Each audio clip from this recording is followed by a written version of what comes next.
And now, the last word with Rick Casey.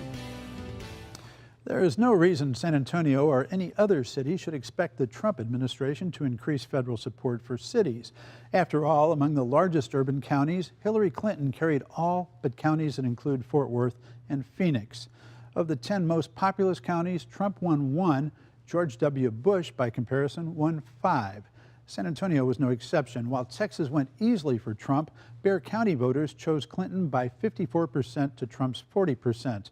What's more, on the few occasions Trump referred to cities during the campaign, he painted a picture of urban hellscapes populated by blacks. He might be surprised to learn that a majority of blacks are no longer poor and more live in the suburbs than in the urban cores.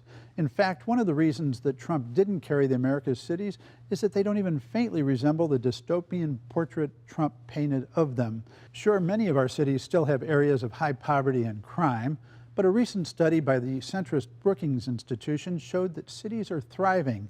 In the recovery from the crash of 2008, big cities have greatly outpaced smaller cities and rural areas in job growth.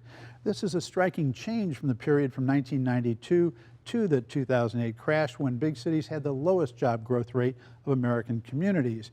As a result, the counties carried by Hillary Clinton produced fully 64% of the nation's economic output, compared to only 54% carried by Democrat Al Gore in 2000. This helps explain the election. Trump overwhelmingly carried the areas least served by the recent recovery. In other words, San Antonio and other cities are booming, not so small cities and rural areas. So the question is not whether the latter need help, it's whether Trump's prescriptions will provide that help. Meanwhile, look for San Antonio to keep doing well. Like other cities, we are creating much of our own good fortune. Some of that is through local government. The city has in recent years invested heavily in urban amenities such as parks, including what may be America's greatest linear park in the Riverwalk extensions. Its city-owned utility, CPS Energy, has scheduled the closing of its massive coal-burning plant and become a national leader in renewable energy. The city has become a national model with both its pre-K program and full-service Haven for Hope homeless shelter. Meanwhile, Bexar County has become a national model for its treatment of the mentally ill.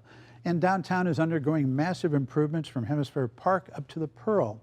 Our largest inner-city school system, the long underperforming San Antonio Independent School District, has embarked on an ambitious and innovative set of initiatives to not only serve current students better, but also to attract families that previously would have moved to the suburbs or chosen private schools.